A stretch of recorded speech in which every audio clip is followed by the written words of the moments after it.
Hello, hello, hello. How is everyone today? Hello, good. Hi, Scott.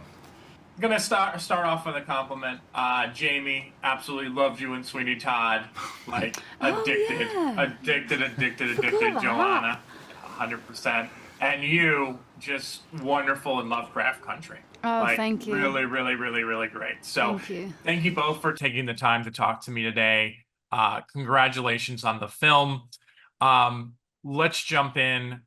I was wondering if each of you can talk a little bit about the audition process and what scenes you had to prepare for during that process. So the audition process for me was I got a call about the film, was sent the script and read the script, and then I was asked to jump on with casting to do a tape over Zoom, which I'm not used to. I'm 35.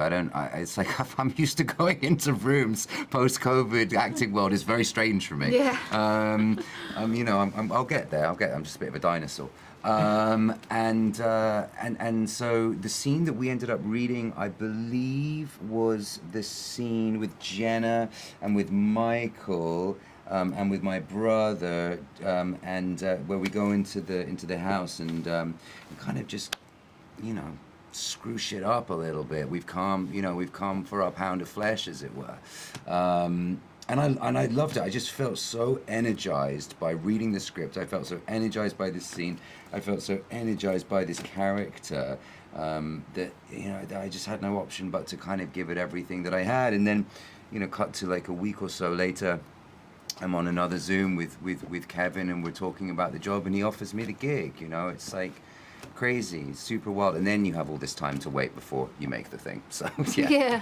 My process was sort of shocking to me because I'm still in a place in my career where I audition for everything and I have to fight for a lot of things. Whereas this one was being sent the script, being asked to speak with Kevin, which was all sorts of feelings. And then when I spoke to him, he just really wanted to get a sense of who I understood the character to be, my interest in doing this. And it was a long conversation about the world, about his vision of the world, about his vision of Marigold, my character. And then rather than offer me the role, he asked me if I wanted to come and go on this journey with him, with the understanding that it would be potentially a long journey because he's making so many of them. And I think he was really looking for actors who are willing to stick by him.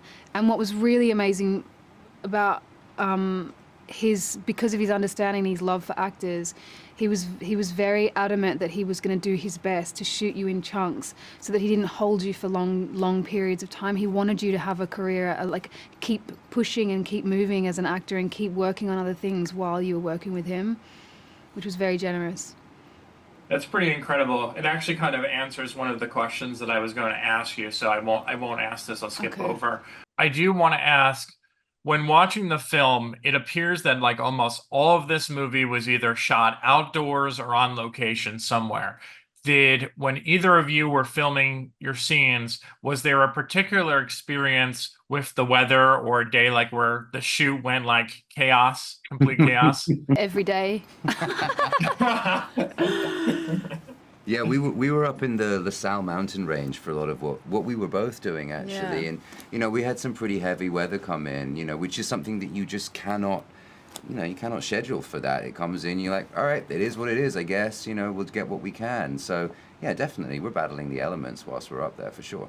We got snowed in at one point. Everyone was trying to get to set at like 6 in the Yeah. morning, and the vans couldn't make it up the mountain because it had snowed so much overnight, which was something they hadn't predicted.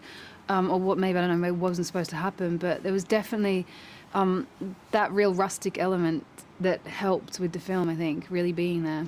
I remember we had to put chains on one of I think it was around that week, we had to put chains on one of the vans at the bottom of the mountain. And like John Beavers and I are like out there trying to help put these chains on. Like neither of us could do it. We were really bad at it, yeah. Well, that's amazing. Thank you again for chatting with me. I look forward to the next chapters of this, and of course, seeing where both of your careers keep going because they've been very, very impressive so far. Thank you. Thanks.